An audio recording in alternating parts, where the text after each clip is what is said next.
ساتھ جمع ہونے کی سعادت حاصل کر رہے ہیں، آپ اور ہم جانتے ہیں یہ رات کتنی عظمتوں والی ہے، کتنی برکتوں والی ہے، کتنی رحمتوں والی ہے۔ اللہ تبارک و تعالی اس رات کے اندر حکمت کے کاموں کا جو ہے وہ تقسیم کر دیتا ہے، حکمت بھرے کام تقسیم کر دیے جاتے ہیں۔ آج رزق تقسیم ہو جاتا ہے، آج پیدا ہونے والوں کی فہرست بنائی جاتی ہے، آج مرنے والوں کی فہرست بن جاتی ہے، اور وہ فرشتوں کے اللہ تبارک و تعالیٰ کے حکم سے ان کے ذمہ داری میں ڈال دی جاتی ہے۔ عزیزان محترم، ماہ شعبان المعظم کی یہ عظیم شب جسے شب برات کہا جاتا ہے، اس پر میں آؤں گا، ذرا آپ کی توجہ چاہوں گا۔ بہت سارے ہمارے عزیز، بہت سارے ہمارے دوست، بہت سارے ہمارے رشتہ دار، بہت سارے ہمارے وہ بھائی جو گزشتہ سال وہ ہمارے ساتھ جو ہے انہوں نے شب برات کو منایا تھا، لیلۃ البرات میں عبادتوں کا اہتمام کیا تھا، لیکن وہ آج ہمارے ساتھ نہیں ہے، اس لیے کہ یہ نظام قدرت ہے۔ یقیناً آج جو ہمارے ساتھ نہیں ہے، اللہ ان کی مغفرت فرمائے، اور یہ بات بھی یقینی ہے، کوئی یقین کے ساتھ نہیں کہہ سکتا آنے والی شب قدر بھی ہمیں، شب قدر اور لیلۃ القدر جیسی عظیم راتیں بھی ہمیں میسر آئے گی یا نہیں آئے گی، یہ اس کا کرم ہوگا۔ اگر اللہ نے چاہا تو زندگی باقی ہوگی، اگر اللہ نے نہیں چاہا تو ہمارا نام زندوں سے نکل کر کے مردوں کے اندر چلا جائے گا۔ عزیزان محترم، آج قرآن مقدس کی ایک بہت ہی مشہور و معروف میں نے آیہ کریمہ کی تلاوت کی۔ میرا اللہ فرماتا ہے الذی خلق الموت والحیات لیبلوکم ایکم احسن عملا۔ اللہ اکبر، اس آیہ کریمہ کا انداز دیکھیں، خدا کا جو ہے لہجہ دیکھیں، قرآن کا اسلوب دیکھیں۔ میرا اللہ فرماتا ہے ہم نے زندگی اور موت کو پیدا کر کے ایک انسان کو آزمایا ہے، ایک انسان کو پرکھا ہے، ایک انسان کا امتحان لیا ہے کہ اس زندگی کو پا کر کے احسن عملا، کون کتنا اچھا عمل کرتا ہے، کون کتنی نیکیاں اکٹھا کرتا ہے، کون کتنی جو ہے وہ کس قدر گناہوں میں گرفتار ہوتا ہے۔ یاد رکھیں میری اور آپ کی زندگی بڑی انمول ہے۔ اللہ تبارک و تعالی اگر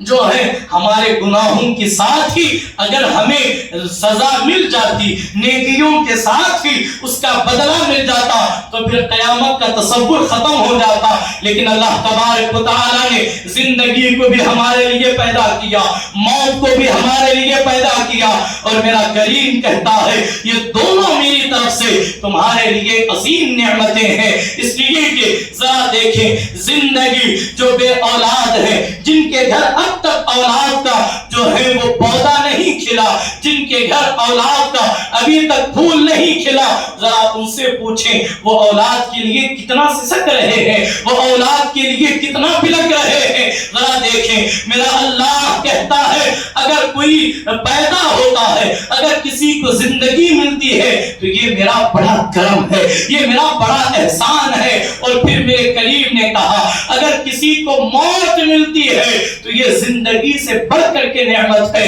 یہ زندگی سے بڑھ کر کے دولت ہے۔ ذرا دیکھیں اللہ تبارک و تعالیٰ نے ایک نظام کے اندر، ایک دائرے کے اندر ایک انسان کو مقید کر دیا۔ انسان جب پیدا ہوتا ہے زبان ہوتی ہے لیکن قوت گویائی نہیں ہے، آنکھ ہے لیکن پہچاننے کی طاقت نہیں ہے، کان ہے لیکن سننے کی صلاحیت نہیں ہے، ہاتھ ہے لیکن پکڑنے کی قوت نہیں ہے، پاؤں ہے لیکن چلنے کی طاقت نہیں ہے۔ میرے اللہ نے انسان کو سب سے پہلے بولنا سکھایا، اس کے بعد جو ہے وہ رینگنا سکھایا، اس کے بعد پکڑنا سکھایا۔ انسان دیکھتے ہی دیکھتے یا اللہ کے فضل سے یا اللہ کے کرم سے انسان جو ہے وہ اس قدر بولنے پر مہارت حاصل کر لیتا ہے کہ اللہ اکبر، اس کے کہنے سے بڑی بڑی طاقتیں گر جاتی ہیں، اس کے کہنے سے، اس کے بولنے سے لوگوں کے کلیجے دہل جاتے ہیں۔ جب وہ بولتا ہے تو لوگ اس کی گفتگو کو کان لگا کر کے سنتے ہیں۔ کسی نے کہا تھا انسان اتنا ترقی کر گیا کہ وہ شیر جیسے عظیم طاقتور جانور کو